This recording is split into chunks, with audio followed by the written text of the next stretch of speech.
Kita.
Apaan sih?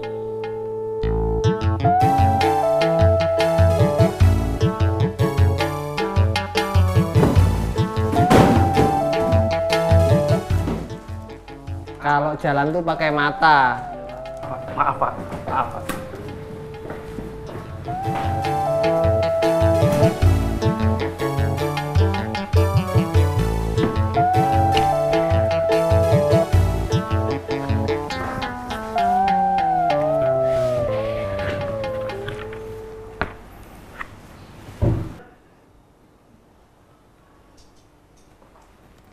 Badrun, ngapain kamu lihat-lihat si Aryani? Enggak. Cuman pengen tahu aja. Jadi ini yang namanya pakai Anastasia. Iya, kenapa? Naksir ya? Sorry ya. Lagu banget. Namanya kayak artis saja. Anastasia. Ada apa kamu, Drun? Ini Pak. Ternyata kita ada karyawan baru ya Pak. Iya, kamu baru tahu ya. Soalnya kemarin kamu dinas ke luar kota. Aryani sudah 1 bulan bekerja di kantor kita. Aryani, mari. Iya Pak.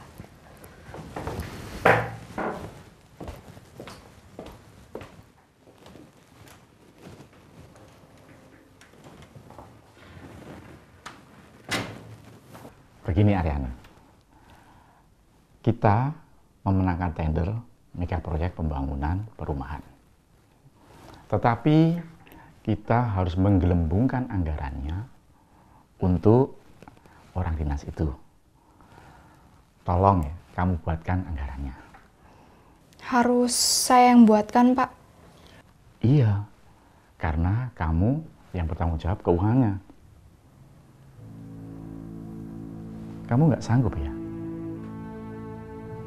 Dunia bisnis memang begini nih.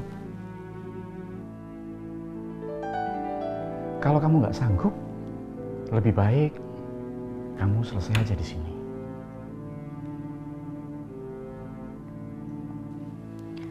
Kapan harus selesai Pak? 1 minggu dari sekarang.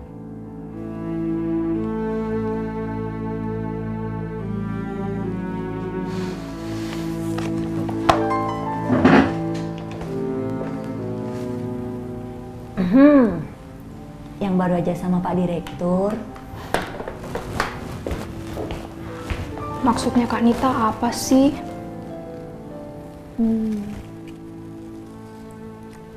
Kok sepertinya kamu habis diapa-apain gitu sih? Gini loh Kak, perusahaan kita kan menang tender. Iya, terus kenapa emangnya? Terus saya diminta untuk menggelembungkan anggaran untuk pihak dinasnya Kak. Terus kamu nolak? Hati nurani saya gak bisa nerima Kak. Aryani, Kamu ini orangnya kok polos banget sih. Bener-bener nggak paham dunia bisnis ya kamu ya. Betul. Ya kalau kita mau untung besar dan selamat, ya yang gitu itu harus dilakuin. Betul itu. Nggak usah sok suci lah kamu. Mau kemana lagi kamu, Har? Iya mah, mau berangkat rapat Dewan Paroki nih. Ntar keburu telat lagi. Loh, kamu itu kan baru datang. Masa mau pergi lagi? Ini lagi kan hari Minggu. Masa ada rapat? Iya mah, kebetulan kan hari ini ada agenda rapat pembangunan paroki. Ar, sebentar lagi Kak Birto mau datang. Mau ketemu kamu. Mah, udahlah. Berapa kali lagi sih Aryani harus ngomong? Sikapnya Aryani tuh gak akan berubah. Jadi, Mama gak usah ya jodohin Aryani lagi. Aryani, Kak Birto itu lelaki yang baik. Pekerjaannya mapan, orangnya mandiri, dan ini demi masa depanmu. Memangnya kalau kamu aktif di paroki itu bisa menjadikan masa depanmu lebih baik. Udahlah, Mah. Ma, sudah lah, Ma. Ma.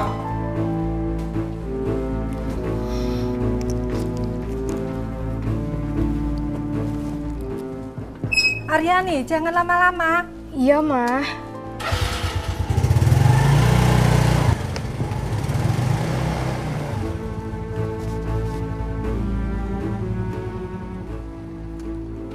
Ma, sudahlah.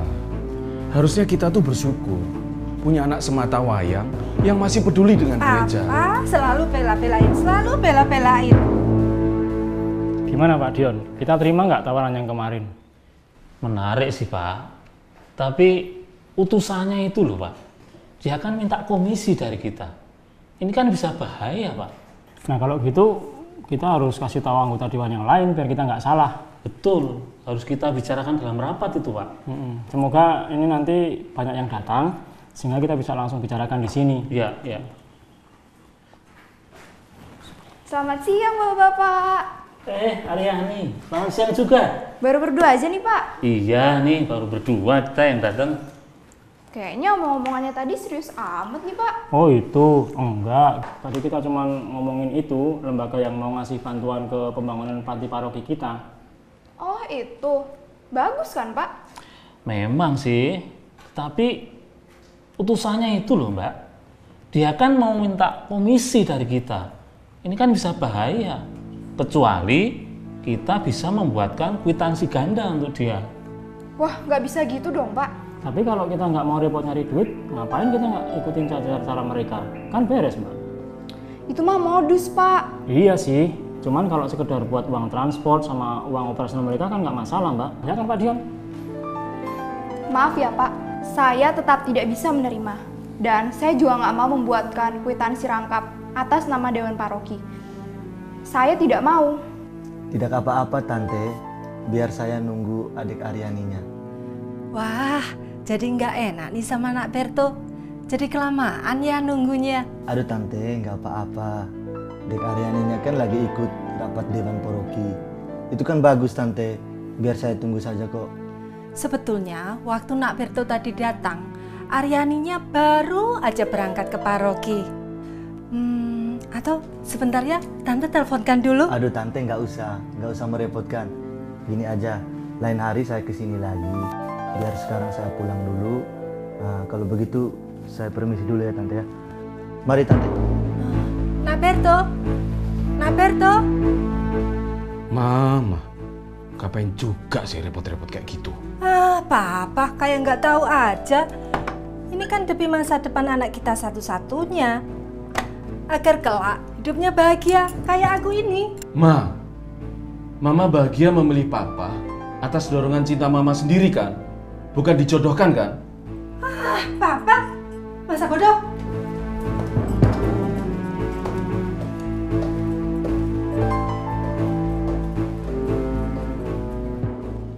Maaf Pak, saya nggak bisa.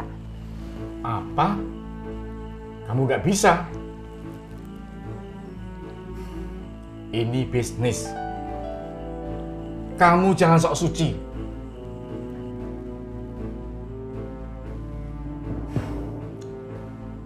sebaiknya kamu mundur dari kantor ini.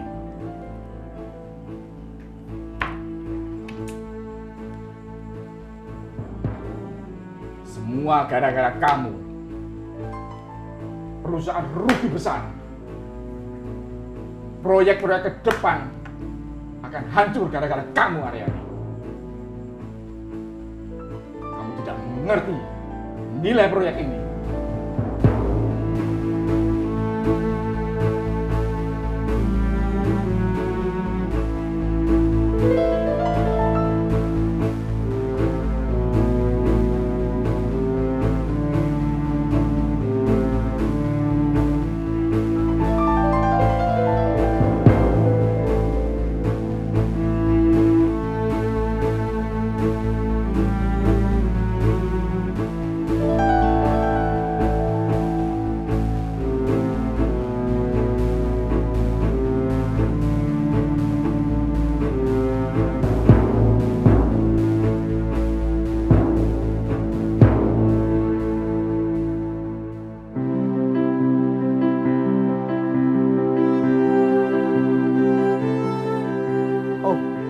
Jadi kita pemenang tendernya ya.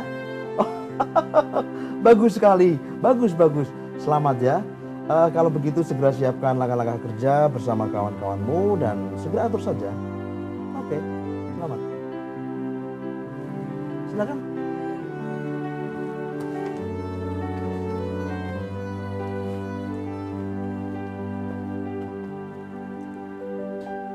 Oh, kamu yang namanya Anastasia ya? Maaf, tidak ada lowongan pekerjaan buat kamu. Gitu ya, Pak.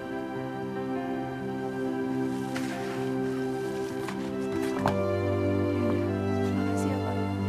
Silakan.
jatuh bangun ku menjalani.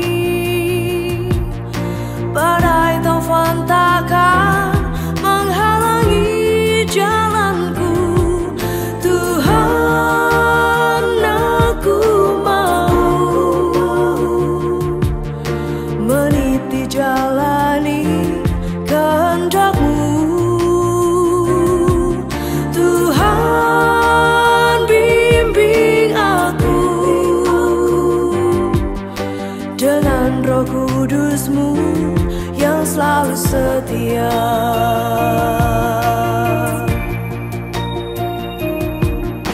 Ku hadapi kenyataanku tak semudah yang ku inginkan,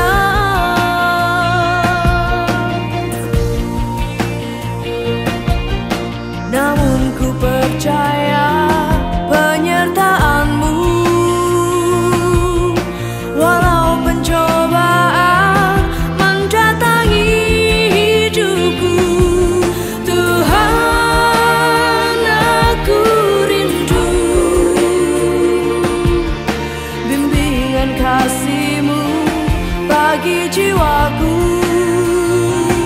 Tuhan, aku mau berpegang tangan-Mu yang penuh kuasa, berkat bimbingan-Mu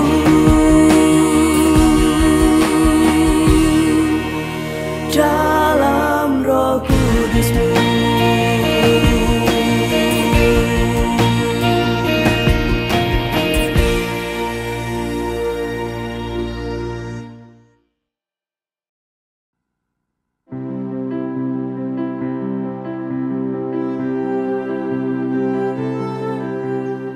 Pemirsa yang terkasih dalam Kristus, baru saja Anda menyaksikan drama kehidupan yang bertutur tentang liku-liku kehidupan seorang gadis cantik, pintar, penuh dedikasi, namun juga teguh dalam iman Kristianinya.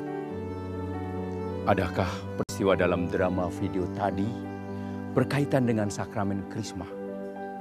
Sebelum berbicara lebih jauh mengenai kaitan tersebut, ada baiknya saya sampaikan terlebih dahulu perihal sakramen Krisma. Sakramen Krisma menjadi bagian dari sakramen inisiasi. Disebut inisiasi karena melalui penerimaan sakramen tersebut, orang diterima dalam hubungannya dengan Allah, menjadi anggota gereja, dan sekaligus diutus untuk menjadi pewarta. Yang termasuk di dalam sakramen inisiasi adalah sakramen baptis, sakramen ekaristi, dan sakramen krisma. Karena itu, meskipun sudah menerima sakramen baptis, kita tetap harus menerima sakramen krisma. Pertanyaannya, mengapa kita sudah menerima sakramen baptis tetapi masih harus menerima sakramen krisma?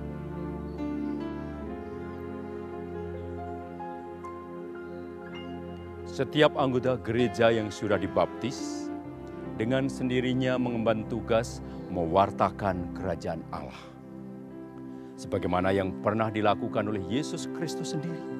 Dengan menerima sakramen krisma berarti tugas sebagai pewarta semakin diteguhkan dan dikuatkan dengan bimbingan Roh Kudus.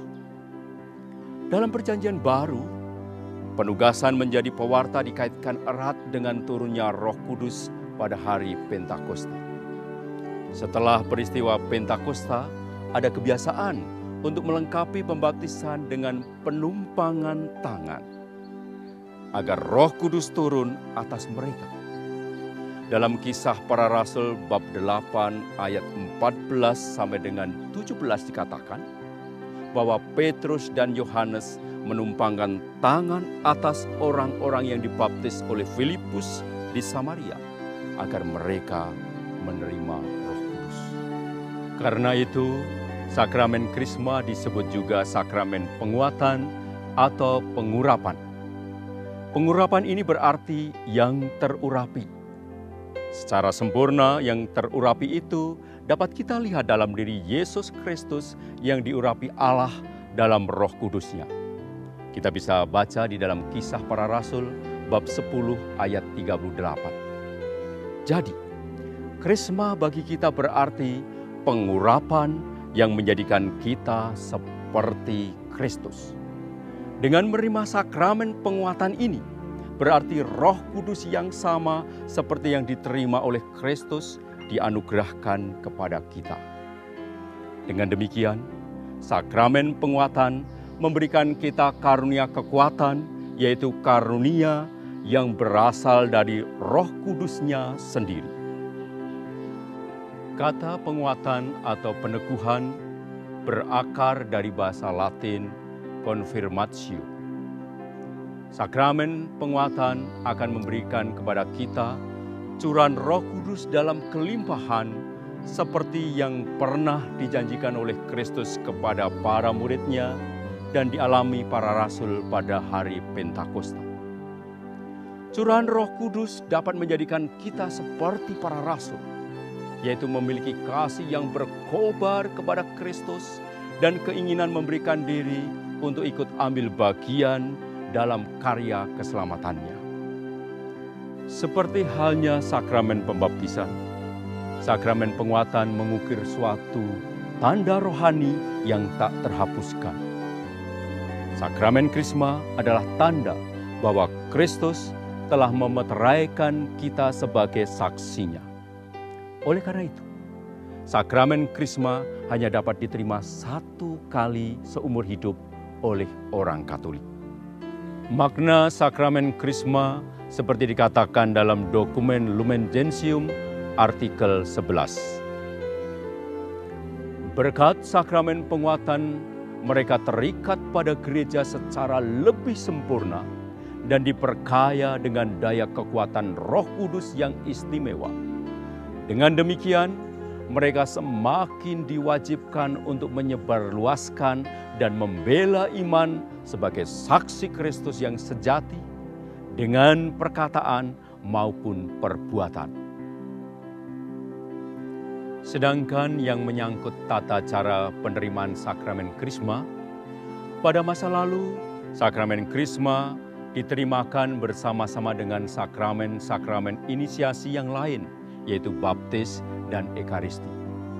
Tetapi karena alasan pastoral, maka pada abad ke-9, sakramen Krisma dipisahkan penerimaannya dari sakramen baptis.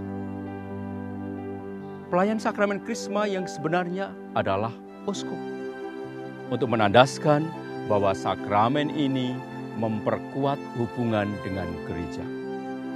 Namun jika kebutuhan meningkat, maka uskup dapat memberikan kuasa kepada para imam untuk tugas tersebut. Penerimaan sakramen Krisma menggunakan dua lambang berikut. Yang pertama, pengurapan dengan minyak Krisma. Minyak merupakan lambang kegembiraan dan lambang kehormatan. Selain itu juga digunakan untuk pengusiran roh jahat dan pengurapan atau pengudusan. Yang kedua, penumpangan tangan yang merupakan tanda penerimaan, berkat, tanda pengudusan oleh Roh Allah, dan tanda identifikasi, dan tanda pembebasan pula.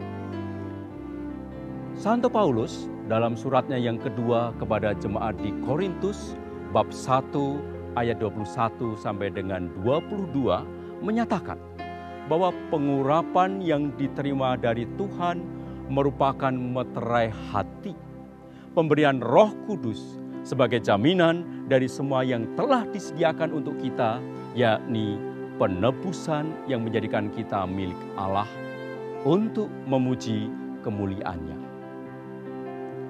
Pada saat pengurapan, uskup membuat tanda salib di dahi kita dengan minyak Krisma, seraya berkata, nama si penerima disebutkan, dan kemudian uskup akan mengatakan, terimalah tanda karunia Roh Kudus, damai Kristus besertamu. Bila sakramen baptis menyatukan seseorang dengan gereja, Maka sakramen Krisma menyempurnakan kesatuan tersebut. Kesatuan yang terungkap dalam Ekaristi Kudus. Oleh sebab itu, sakramen Krisma juga dipahami sebagai pemerincian baptisan dengan turunnya Roh Kudus yang melengkapi baptisan. Bandingkan Kisah Para Rasul bab 8 ayat 15 sampai dengan 17. Memang Roh Kudus kita terima dalam pembaptisan. Roh Kudus itu juga telah memberi daya hidup ilahi bagi kita. Tetapi dalam sakramen Krisma lebih dirasakan kehadiran Roh Kudus yang merupakan daya hidup gereja. Artinya, dalam sakramen Krisma orang semakin dimampukan untuk mengungkapkan diri dalam rangka gereja. Sakramen Krisma membuat seseorang menjadi anggota gereja yang aktif dalam kehidupannya, baik di dalam keluarga, sebagai anggota gereja, maupun dalam masyarakat. Setelah kita mengetahui dasar-dasar sakramen Krisma, menjadi lebih jelas kiranya jika kita menghubungkan dengan kasus yang dialami Anastasia Aryani dalam film pendek tadi. Inilah yang menjadi bahan permenungan kita dalam diskusi. Demikianlah, sakramen Krisma juga disebut sebagai sakramen penguatan karena menguatkan seseorang untuk menjadi anggota gereja yang penuh untuk ambil bagian dalam tanggung jawab dan tugas perutusan gereja, yakni mewartakan datangnya kerajaan Allah di tengah dunia sekarang ini. Tuhan memberkati.